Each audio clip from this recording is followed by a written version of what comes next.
María tenía 20 años cuando dejó el humilde polvo de su pueblo en Oaxaca y fue llevada a las laderas pulidas de Monterrey. No fue un escape, sino un ascenso que su familia había soñado para ella. Se casaba con Anselmo Reyes, y con ese nombre, María creyó que finalmente encontraría la estabilidad que su vida siempre había negado. Pero en lugar de un hogar cálido, ingresó a la mansión Reyes, un monumento de mármol y silencio que albergaba el frío más profundo que jamás había sentido. La residencia Reyes no era un espacio para el afecto, sino una manifestación del poder que su suegro, don Ernesto, había acumulado. Las tradiciones patriarcales no eran un recuerdo aquí, eran la ley no escrita. Anselmo, su esposo, era un hombre bueno, pero estaba consumido por la vasta empresa constructora familiar. Era una sombra respetuosa de su padre, que salía antes del amanecer y regresaba cuando la cena ya estaba fría. Su relación era un acuerdo civilizado, una alianza, y no el refugio que María había anhelado. «Hoy llegas tarde, María», dijo don Ernesto una noche desde la cabecera de la mesa, sin levantar la vista de sus documentos. El tono no era una pregunta, sino una afirmación que exigía una respuesta. María sintió que el aire se le escapaba de los pulmones. «Disculpe, don Ernesto. La señora me pidió ayuda en el invernadero». «La señora tiene personal», replicó él, cerrando la carpeta con un golpe seco. «Tú eres la esposa de mi hijo y, por lo tanto, la próxima matriarca de esta casa. Ocúpate de las cosas importantes. El orden es fundamental en esta familia». Ella tragó. Era un recordatorio constante de que su valor residía únicamente en su posición y en la impecabilidad de su conducta pública. Este miedo a la desaprobación se convirtió en el compañero constante de María.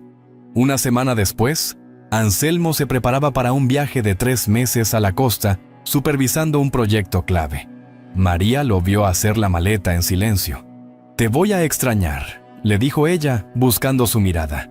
Anselmo se ajustó la corbata, con el rostro ya tenso por las responsabilidades. «El trabajo nos llama, María, ya sabes. Cuando regrese, la obra estará lista y tendremos un buen futuro». Él tomó su mano brevemente. «Confío en ti para cuidar la casa mientras no estoy. Y a mi padre. Necesita orden, sobre todo ahora». Ella asintió, sintiendo el peso de esa confianza. Él la dejó sola en la vasta habitación. Una soledad que se sentía más intensa que cualquier abandono en su pueblo natal.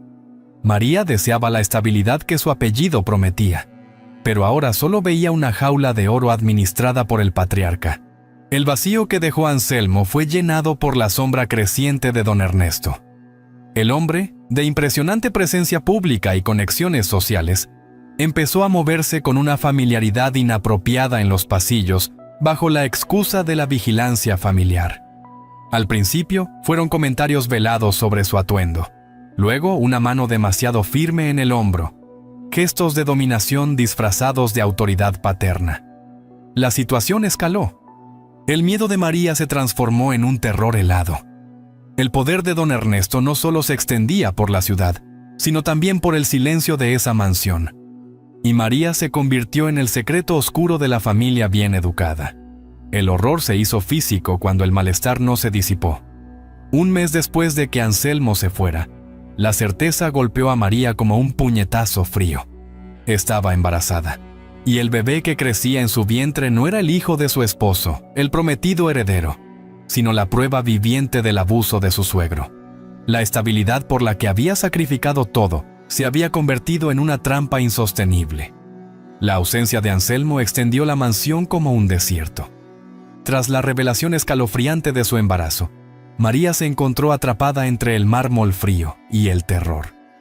El secreto que llevaba ya no era solo un miedo, sino una vida que crecía, un testigo silencioso de la opresión. Don Ernesto, consciente de su nueva vulnerabilidad, intensificó su control bajo el manto de la protección familiar. Una mañana, don Ernesto la interceptó cerca del gran vestíbulo. «Pareces pálida, María. Los Reyes valoramos la salud. Necesitas cuidarte, no solo por ti, sino por lo que representas ahora». Ella apretó las manos. «Estoy bien, don Ernesto. Solo el malestar normal». Él sonrió, un gesto que nunca alcanzaba sus ojos. Normal. Justo lo que la gente espera. La gente, María, son nuestros socios, nuestros clientes, todos aquellos que confían en el apellido. La reputación de la familia es una estructura más valiosa que el acero que Anselmo construye. Cualquier fisura, cualquier rumor, sería inaceptable. Su voz era suave, casi pedagógica, pero sus palabras eran barrotes que la encerraban. María entendió el mensaje. No solo se trataba del silencio sobre el abuso, sino de la perfección que debía proyectar hacia el mundo exterior. La idea de que el honor de toda la poderosa familia Reyes dependía de la mímica de felicidad de una joven de 20 años le pareció una burla cruel, una broma macabra. Las llamadas de Anselmo eran su única conexión con el mundo exterior, pero se habían vuelto una tortura. Él hablaba con entusiasmo de las grúas y los planos, de su inminente regreso para ser un padre. «Mi padre me dice que ya te consintió con el mejor médico de la ciudad», comentó Anselmo por teléfono una noche. «Me siento aliviado de que él esté ahí para cuidarte. Es un gran hombre, ¿no crees? Lo que necesites, pídeselo, por favor». María se quedó sin habla por un momento. Él le había entregado las llaves de su seguridad a su propio verdugo. «Sí, Anselmo. Don Ernesto es muy atento. Está todo bajo control». Colgó y se hundió en el sofá, sintiendo náuseas no solo por el embarazo, sino por la podredumbre moral que ese apellido ocultaba. El control de don Ernesto se manifestaba en cada detalle, desde las vitaminas que debía tomar hasta la ropa que debía usar. Él le había dicho a la servidumbre que la nuera necesitaba reposo total por su delicado estado, asegurando así que María no tuviera contacto con nadie fuera de su vista inmediata. El horror era sistémico.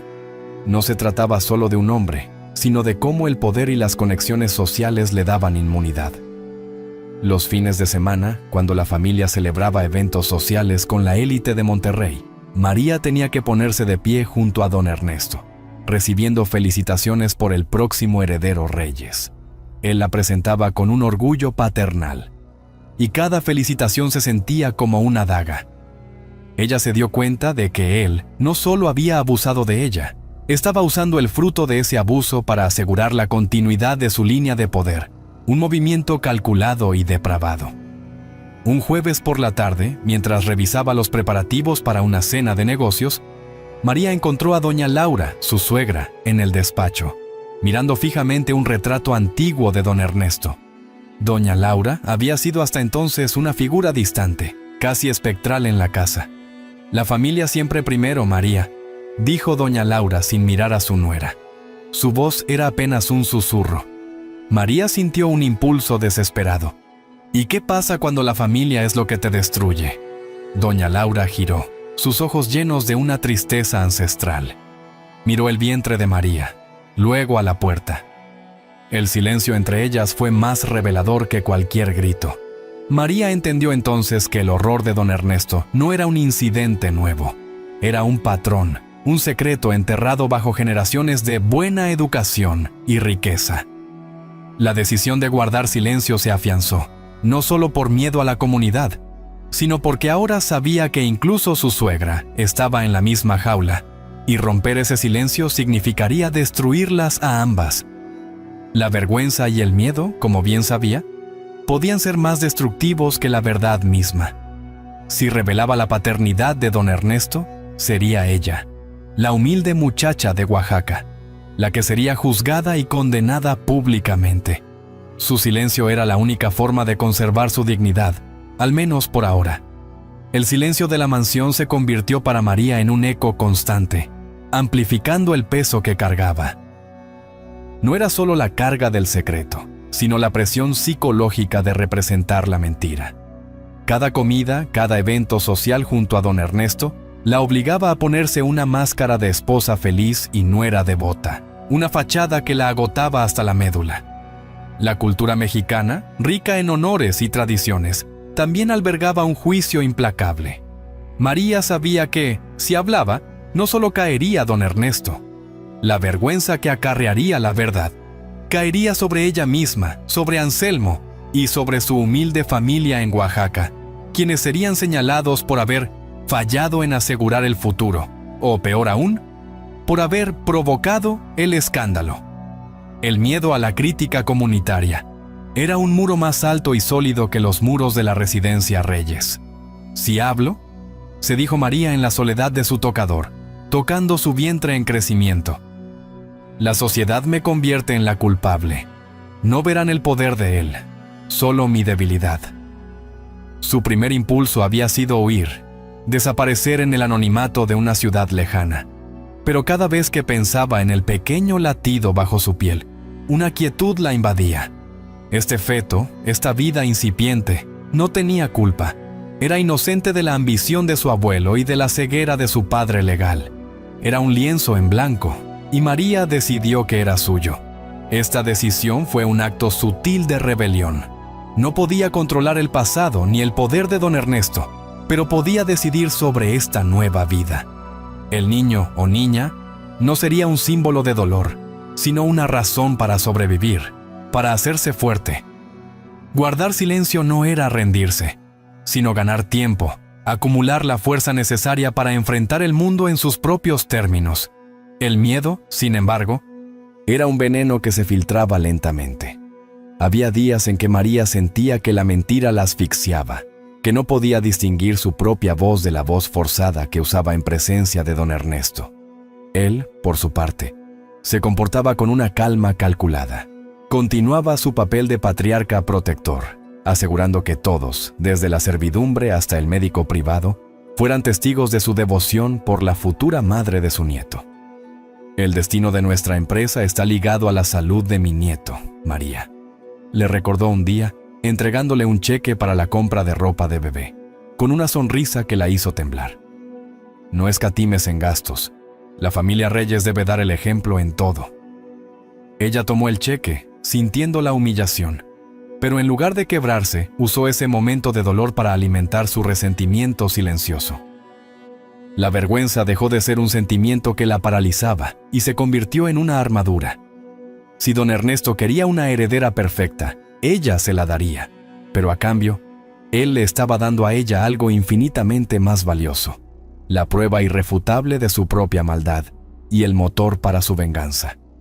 «Mi silencio es mi arma», pensó María, con una frialdad que contrastaba con su juventud. «Si el feto es inocente, lo protegeré, y su existencia será el comienzo del fin para este hombre». Ella se miró al espejo, la barriga ya notable bajo el vestido de seda. El precio de conservar su honor, de proteger a su hijo y de desafiar a la élite de Monterrey. Era el sufrimiento psicológico diario, pero estaba dispuesta a pagarlo. Era una lucha interna que nadie, excepto ella, podía comprender. «Si fueras tú, ¿te atreverías a llevar una mentira tan pesada por meses, solo para proteger a tu hijo y buscar el momento oportuno para la verdad? Por favor, responde en los comentarios para que yo y todos lo sepamos». El peso del secreto se hizo insostenible. María sabía que su fuerza individual, aquella armadura forjada con resentimiento, no bastaría contra el entramado de poder de don Ernesto. Su silencio había sido una táctica de supervivencia, pero para lograr la justicia necesitaba una estrategia externa, una voz que no estuviera comprada ni silenciada por el apellido Reyes. Su única oportunidad de apoyo parecía estar en doña Lupita, una vecina de la colonia, mayor y de presencia discreta. Lupita era conocida por su impecable jardín y, discretamente, por su activa participación en una asociación local de mujeres. Estas agrupaciones se dedicaban públicamente a la caridad, pero en voz baja. También ofrecían apoyo social a quienes lo necesitaban. Don Ernesto la toleraba porque su marido era un socio de golf, y su activismo parecía inofensivo, centrado en colectas y mercadillos. Concertar el encuentro fue un acto de audacia y planificación. María fingió una visita a la pequeña iglesia del vecindario, excusándose con doña Laura por un voto de agradecimiento por su embarazo.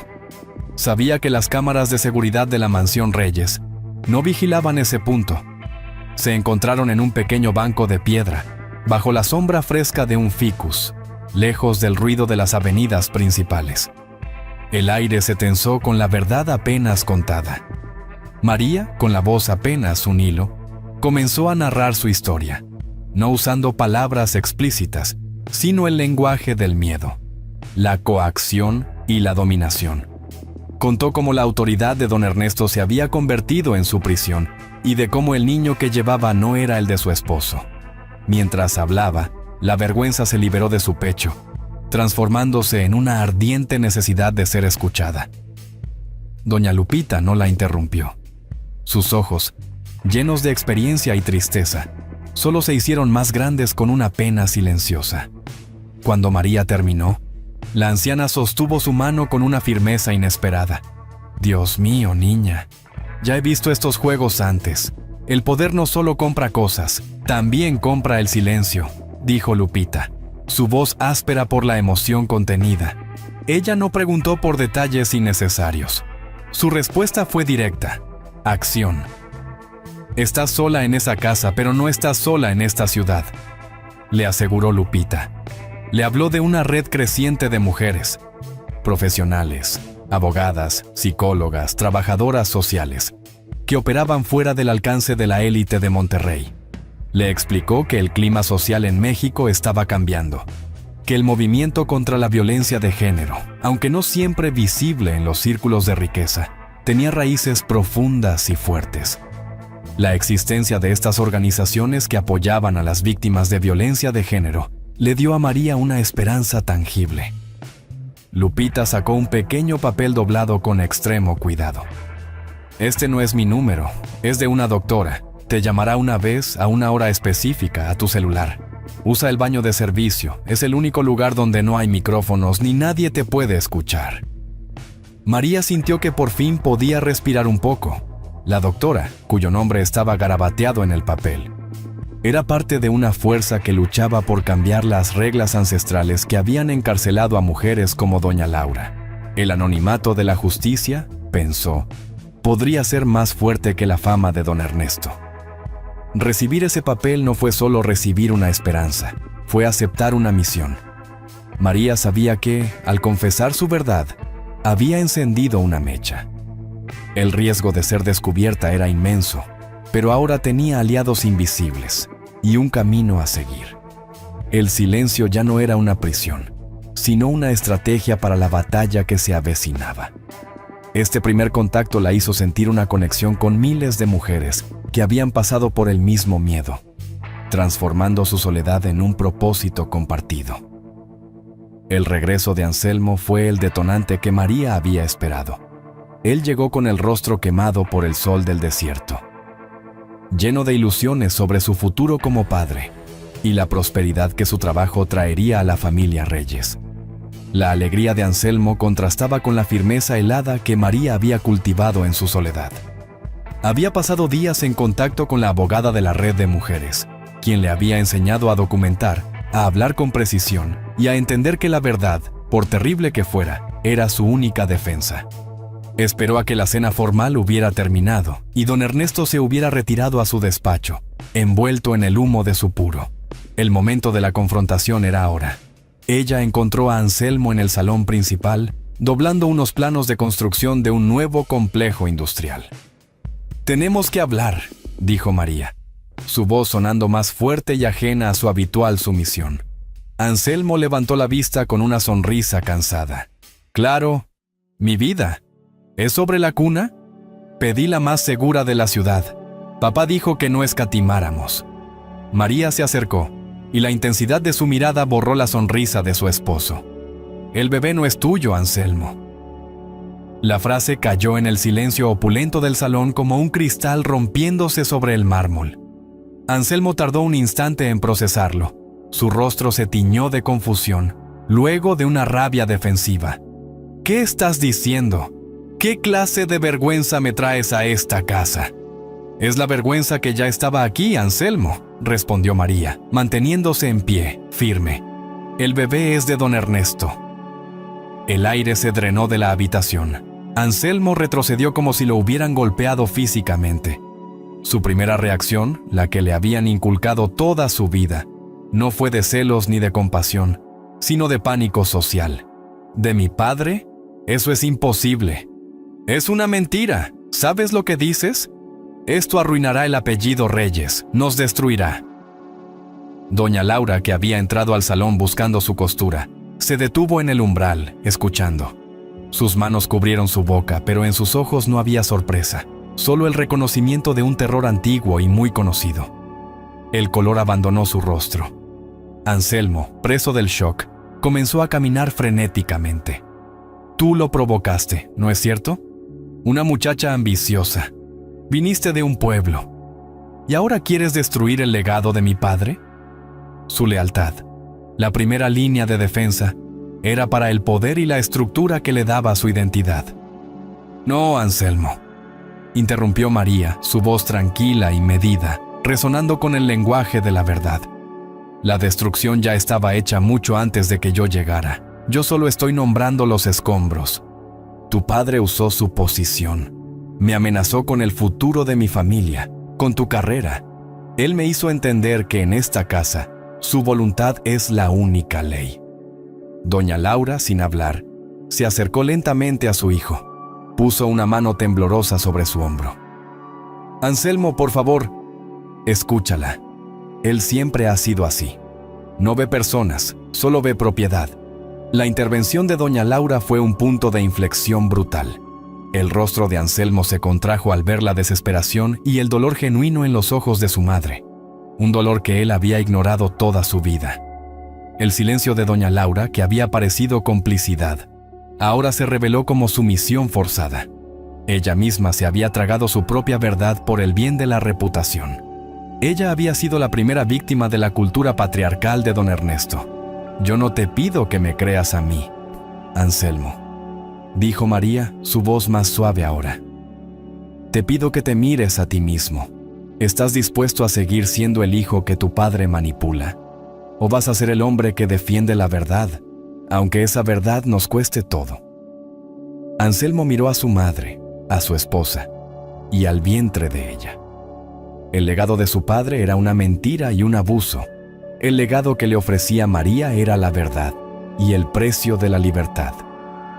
¿Crees que Anselmo podrá superar la lealtad inculcada a su padre y elegir creer la dolorosa verdad que le ha revelado su esposa? Por favor, responde en los comentarios para que yo y todos lo sepamos.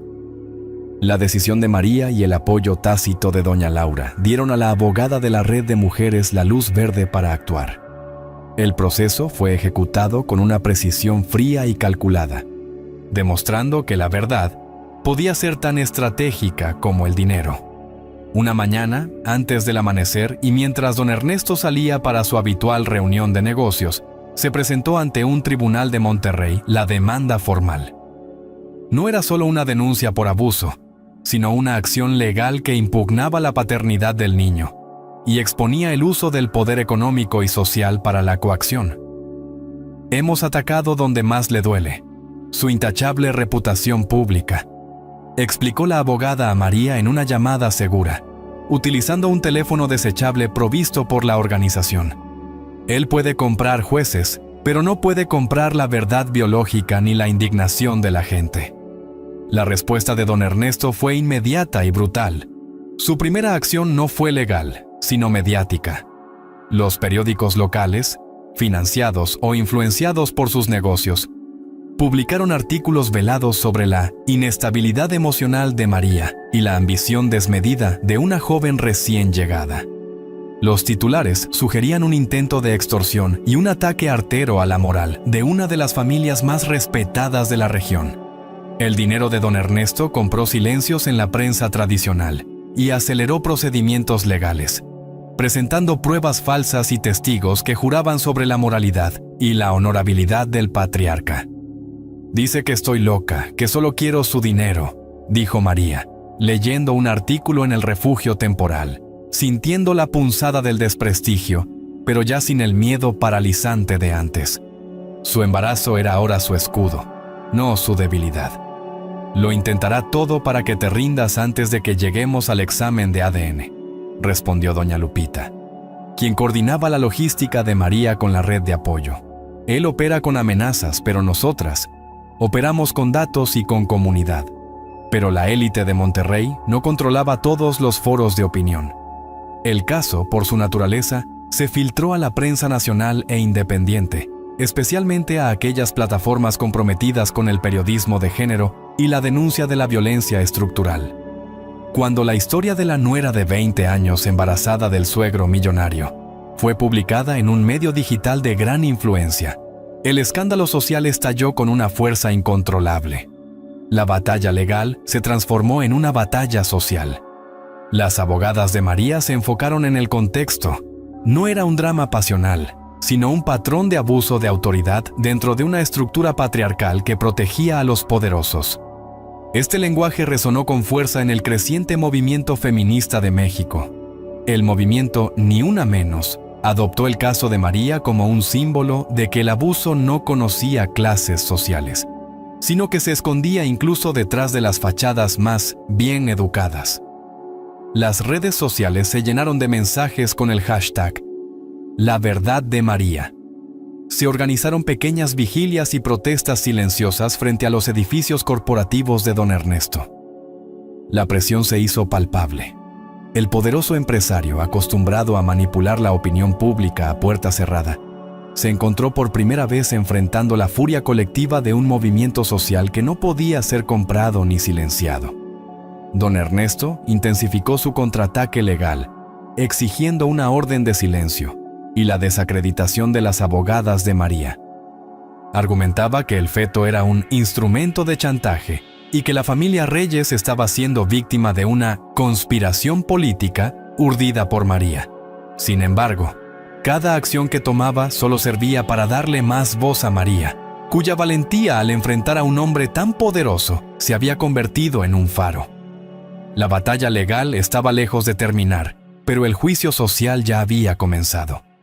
María, antes la nuera silenciada, ahora era la voz de un dolor colectivo. El escándalo social irrumpió en la burbuja de Anselmo con la violencia de un tsunami. Aislado en la casa de un primo, obligado a esquivar a los reporteros, vio cómo el apellido Reyes, el estandarte de su identidad, era destrozado diariamente en las redes sociales. Lo más doloroso no eran los ataques a su padre, sino los mensajes de apoyo a María, cuyo rostro sereno y valiente era reproducido en cada titular. Anselmo estaba atrapado entre el terror de la ruina familiar que le inculcó su padre y la innegable dignidad que emanaba de su esposa. El día que María y su equipo legal presentaron el informe pericial preliminar, que mostraba la alta probabilidad de paternidad de don Ernesto, la división en el alma de Anselmo se hizo insoportable. Visitó a doña Laura en secreto, a altas horas de la noche, entrando por la cochera de servicio. La encontró en el despacho de su padre, sentada en el sillón de piel, con la mirada perdida en las cenizas del cenicero. «Madre, tienes que decirme la verdad», suplicó Anselmo, la voz quebrada. «María dice que papá la forzó. Ella se atrevió a denunciarlo. Él me dice que ella es una oportunista». Doña Laura, con una lentitud de años, levantó la vista. No usó palabras directas, pero en su respuesta se condensó toda una vida de sufrimiento bajo la dominación. Ernesto siempre ha creído que lo que posee, lo usa a su antojo. Siempre. Incluyéndonos a nosotros. Cuando te casaste con ella, él vio una oportunidad de reafirmar su poder. Él odia la idea de que algo en su vida no esté bajo su control absoluto, sea un negocio, una esposa o una nuera. La confirmación velada de su madre fue la última pieza de un rompecabezas oscuro. Anselmo no estaba defendiendo a un padre. Estaba defendiendo un sistema de opresión que él mismo había heredado y tolerado. Se dio cuenta de que su verdadero acto de amor y valor no era proteger el apellido, sino destruirlo para salvar lo que quedaba de su propia moralidad. Se puso en contacto con María a través de la abogada. Se reunieron en un parque público, camuflados entre la gente, con la lluvia fina de la mañana cayendo sobre los árboles. «El examen de ADN va a salir. No necesito que me jures nada, Anselmo», le dijo María, mirándolo a los ojos por primera vez, sin miedo ni resentimiento, solo con una firme expectación. Sé lo que tu padre te ha quitado y sé lo que tu silencio le ha permitido. Anselmo sintió el peso de sus 28 años. Me criaron para proteger el honor. Él me enseñó que el honor es tener dinero y ser temido. Respiró hondo. Pero el miedo es el arma de él, no la nuestra. Yo quiero ser el padre de ese niño, no por obligación, sino por elección. ¿Y tu padre?, preguntó María. Mi padre ya murió para mí, declaró Anselmo. Y en ese momento, el joven heredero de la fortuna Reyes murió también. El legado se ha roto. Yo voy a aceptar la paternidad legal, sea cual sea el resultado biológico. Voy a defenderlos a ambos. Esa noche, Anselmo emitió una declaración pública que conmocionó a la alta sociedad de Monterrey y resonó en todo México. Parado junto a las abogadas de María, con la voz clara a pesar de los temblores internos, afirmó: apoyo incondicionalmente a mi esposa, María. He escuchado su verdad. El niño que viene en camino es mi hijo, es mi responsabilidad. Mi lealtad es con mi familia, no con la dominación. Que la justicia siga su curso. Mi padre tendrá que responder por sus actos. Fue un acto de desafío rotundo, una grieta irreparable en el muro del patriarcado familiar. Anselmo eligió la dignidad sobre la herencia, un nuevo modelo de familia basado en el respeto y la justicia sobre la obediencia paterna. Su decisión no solo apoyaba a María, sino que también condenaba implícitamente a don Ernesto, transformándose de un hijo sumiso a un hombre libre y justo. El nacimiento de la niña se produjo en medio de la vorágine legal y social. La prensa siguió de cerca cada detalle, desde el ingreso de María al hospital hasta la declaración de Anselmo sobre la paternidad legal. La bebé, a la que llamaron Esperanza, llegó al mundo en un ambiente que, si bien estaba lleno de tensión externa, se había llenado de una paz interna gracias a la certeza de María. La niña, antes símbolo del dolor y la coacción, se había convertido en la prueba irrefutable de la resistencia de María. A pesar de que el juicio contra don Ernesto continuaba y él seguía utilizando sus recursos para retrasar y embarrar el proceso, la victoria de María no se mediría solo en los tribunales. Su verdadera victoria se manifestaba en el apoyo constante y creciente que recibía de la comunidad de mujeres. El movimiento Ni Una Menos y las organizaciones feministas locales abrazaron su causa como un ejemplo de que la justicia no dependía solo de la ley, sino de la solidaridad. Mujeres de todas las clases sociales le enviaban mensajes, regalos y, sobre todo, reconocimiento. «Ya no estás sola, María. Ya no estamos solas», le dijo doña Lupita un día, sosteniendo a la bebé en brazos, mientras María miraba por la ventana del apartamento que la red de apoyo le había facilitado. Anselmo, por su parte, demostró su compromiso a diario. Había renunciado a cualquier expectativa de heredar la fortuna de su padre, entendiendo que esa fortuna estaba manchada.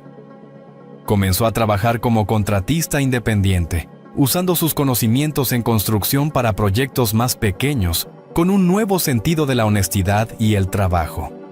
Su relación con María no era sencilla, estaba marcada por lo que habían vivido, pero estaba cimentada en una verdad profunda. Él se dedicó a ser el padre que había prometido ser, creando un entorno seguro para Esperanza. La opinión pública se dividió, reflejando las profundas fracturas sociales de México. Por un lado, la alta sociedad y los círculos conservadores murmuraban sobre la deshonra y la destrucción familiar, manteniendo su lealtad al poderoso don Ernesto. Por otro lado, la mayoría de la gente, especialmente los jóvenes y las mujeres, veían en la historia de María un grito contra la impunidad y el abuso de poder. Ella no era una víctima a la que se compadecía, sino una guerrera a la que se admiraba. En el apartamento sencillo y luminoso, la nueva familia comenzó a reconstruirse. Doña Laura, aunque jamás se unió a ellos físicamente por temor y por la dependencia económica de toda una vida, mantenía un contacto secreto con Anselmo, ofreciendo apoyo moral y la esperanza de una reconciliación futura bajo sus propios términos. Un año después del inicio del proceso, María testificó. Su testimonio fue conciso y devastador, narrando los hechos sin ornamentos, solo con la fuerza de su experiencia. Mientras hablaba, la pequeña Esperanza, en la sala de espera, jugaba con una flor. El dolor no había sido borrado, pero ya no definía el presente. La historia de María se convirtió en una constante referencia en los debates sobre la violencia de género y el poder. Ella y Anselmo sabían que la justicia final podía tardar años, pero la mayor justicia ya se había logrado. Habían roto el ciclo de la obediencia silenciosa. Esperanza crecería en un hogar donde la verdad, por dolorosa que fuera, era la base de su dignidad. La nueva sociedad que soñaban, más justa y respetuosa con las mujeres, ya había comenzado, encarnada en la voz valiente de una joven de Oaxaca que se atrevió a desafiar el miedo. El futuro se sentía abierto y, aunque incierto, estaba lleno de esperanza.